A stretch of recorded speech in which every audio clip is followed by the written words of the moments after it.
जी नमस्कार। सॉरी, आप लोग से क्षमा चाहता हूँ कि मेरा अर्जेंट फ़ोन आ गया था, जिसके वजह से फ़ोन हमको काटना पड़ा और फ़ोन काटे तो वीडियो से हट गए हम। ठीक है, कहना यह था कि मैंने सुहेलदेव भारतीय समाज पार्टी के लिए सबसे पहले बिहार में गाड़ी पर बोर्ड हमने ही बनवाया था। सुहेलदेव भारतीय समाज पार्टी, जिला अध्यक्ष छपरा सारण। मैंने पार्टी के लिए प्रचार बहुत किया, मगर उदय नारायण राजभर जी सिर्फ यही कहते हैं कि डॉक्टर साहब मेरा फ़ोन नहीं उठाते हैं, हमसे बातें नहीं करते हैं, वो चंदा लगता है तो चंदा नहीं देते हैं। ऐसा कोई बात नहीं है। मिस होता है कभी कभार, फ़ोन आए, उस समय व्यस्त आदमी रहता है तो फ़ोन नहीं उठा पाता है, बाकी मैसेज कर देते हैं या बाद में बात होती है। ऐसा नहीं है कि नहीं होता है। दूसरी चीज़ ये है कि सुहेलदेव भारतीय समाज पार्टी का आप लोग को शायद पता नहीं होगा, बाकी उदय नारायण राजभर जी का गांव जहाँ पे है ना, बक्सर जिला में जो जहाँ पे गांव है, वहाँ ओम प्रकाश राजभर जी का सबसे ज़्यादा विरोध यही किए थे, उदय नारायण राजभर जी। उस समय हम उदय नारायण राजभर जी के लिए बोले थे, जो छपरा आए थे सबसे पहले कि आप चिंता मत कीजिए, ओम प्रकाश राजभर जी आपको टिकट नहीं देंगे, हम आपके साथ हैं। ठीक है, हम आपको सपोर्ट करेंगे। हम लोग राजभर भाइयों मिल के, है ना, ओम प्रकाश राजभर जी से हम लोग बात कर लेंगे कि उदय नारायण राजभर जी को टिकट दिया जाए। इसलिए कि उदय नारायण राजभर जी से हमको चंद दिनों से मुलाकात हुई थी। वो आए थे मेरे पास, एक सप्ताह मेरे घर रहे थे। आज़ाद पासवान जी आए थे, परशुराम जी आए थे, और एक नाम हम भूल रहे हैं, क्षमा चाहते हैं, वो भी हरिंदर राजभर जी आए थे।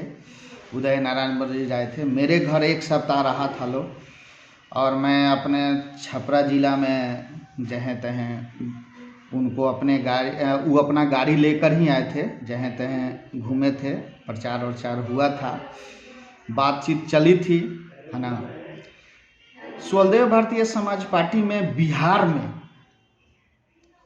सब लोग अच्छे हैं।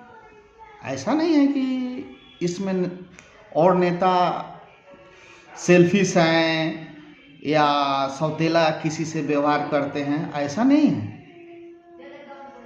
परशुराम जी तो बहुत अच्छे हैं, रंजीत राजभर जी बहुत अच्छे हैं, आज़ाद पासवान जी बहुत अच्छे हैं, हरिंदर राजभर जी बहुत अच्छे हैं, इंजीनियर साहब मधुपुरा वाले वो भी बहुत अच्छे हैं।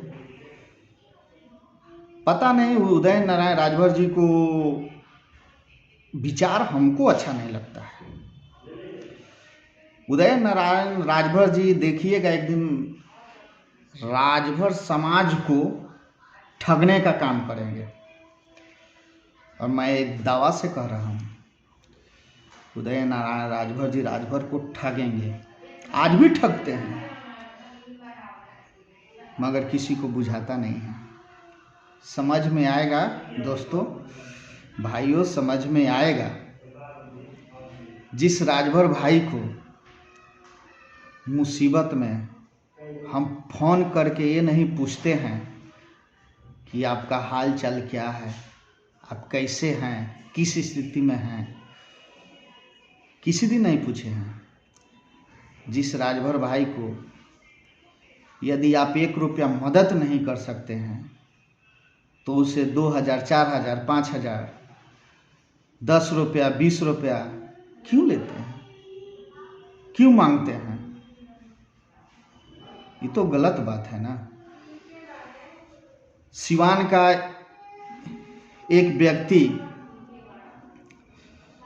है ना, लखन राजभर जी को लखन पासी कहा था, उनके बारे में अभद्र भाषा का प्रयोग किया था। उस व्यक्ति से ये लोग 50,000 55,000 रुपया चंदा लिया था। लो क्यों लिया था लो जी? जहाँ मान सम्मान की बात आती है वहाँ राजभर अपना खून पसीना लगाकर अपना मान सम्मान ऊपर करता है। महाराजा सुहेलदेव राजभर का हम लोग वंशज हैं, उनसे तो हम लोग को सीख लेना चाहिए कि मेरा पूर्वज दुश्मन आए आक्रमण करने, उनको उन्होंने वध कर दिया, और हम लोग के बारे में अभद्र भाषा का प्रयोग कर रहे हैं, उससे हम लोग पैसा लेते हैं, उसको स्टेज पर चढ़ाकर मान सम्मान देते हैं। बहुत गलत बात है। आप लोगों के नज़र में गलत हो या ना हो, मेरे नज़र में तो गलत है। खैर, हम इतना नहीं कुछ, हम आज ये कह रहे हैं, मुझे राजनीतिक नहीं करना है विशेष, मुझे सिर्फ राजभर भाइयों को आगे बढ़ाना है। इन लोगों के लिए हम मर मिट जाएंगे, बाकी राजभर भाइयों को हम उस मुकाम पर पहुंचाएंगे जो मैंने सपना देखा है। हर घर का बच्चा शिक्षित होगा, ये मेरा वादा है। कोई राजभर का बेटा या बेटी, कोई भी बच्चा वंचित नहीं रहेगा शिक्षा के बगैर। सबको शिक्षित मैं बनाऊंगा। मैं